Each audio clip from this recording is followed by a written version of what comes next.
Hi, I'm Matt Castamessina, Editor-in-Chief of IGNQ. Today I'm here with Per Schneider, and we're going to talk about Zelda, Ocarina of Time and Master Quest. And here it is, the game that started it all. Well, actually this one, the Japanese version, Right.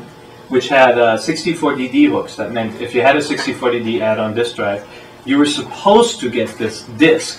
Actually, it's not this one. This is some Mario Artist stuff. Right. But you're supposed to get this DD game, Ura Zelda, that added an add-on quest and remixed the dungeons for this game. Of course, it never came out. Instead, we got this in Japan. And this in the US, which is probably the far better presentation. Yeah, like for once we actually get a case. And today we're going to go and take a look at them. Here you can see Ocarina of Time and Master Quest back and forth on one disc. So let's go in. All right there, Oliver Stone. Mm-hmm. Okay, so what we essentially have here is Ocarina of Time with some improvements and a little bit more load time and some stutters when you're trying to access in-game menus. However, you do get a 640-480 mode, and you're also running it in progressive scan if your television supports it. The models, on the other hand, don't quite stand the test of time. Some of the textures look a bit muddy, and the frame rate is unimproved, which is the biggest disappointment here. Yeah, it's sad. It would have been cool if they could have ported it, have it run at 60 frames per second. I mean, how awesome would that have been? It would have been great, yeah. But, as it is, it does look a lot sharper, and especially on big screen TVs, when you put in the old N64 game, it doesn't look so good anymore. But the frame rate, looking around here, you can see that it's kind of stuttery, which is sad, but, what are you going to do? Right. It's free. It is free. Exactly. Let's take a look at Master Quest here. For example, in the first dungeon, it looks the same, but there's some little improvements, like these guys, they weren't there before. And actually, once you delve deeper into this dungeon, you'll notice that not only is the progression through the dungeon changed, but the difficulty is much higher. I mean, you might even die in this first dungeon, which never happens in Ocarina of Time, unless you really, really sucks. Right, this game's definitely a lot harder. It's designed for players who've already finished Ocarina of Time.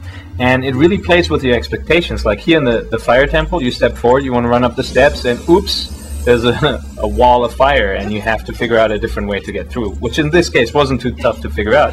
There's a lot of stuff like that. When you're not careful, you're going to run into a wall of flame or something, and you're going to get hurt. So how many times did you die in this level? Not very many times. You lied. I was writing the guide, so I had to try out a lot of things.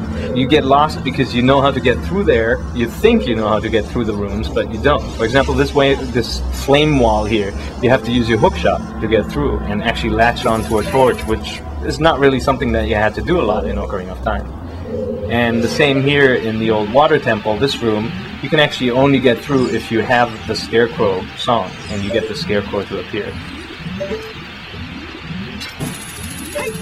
There are other rooms like this one, where you have a lot of torches on the walls, and you actually use a spell to light them on fire, which, you didn't really have to do in the original game either. And you can see here, actually, if you remember the old game, it slowed down quite a bit because of all the tech-type monsters here. But in this version, Master Quest, it runs smoother because they've removed them. It's still really, really stunning. It looks muddy in certain places, the textures are not that great, and some of the models obviously don't look that hot, but it's still a really stunning game as far as gameplay and presentation goes. And Master Quest in particular just has you scratching your head, I guarantee it. You look around and you go, okay, I've got a big fan, I've got a hookshot target, I've got all these BMOS turrets, I have a eye switch hidden behind that wall, I have another switch on the ground. What the heck am I going to do in this room? And it's very, very cool. It's very challenging, but very rewarding.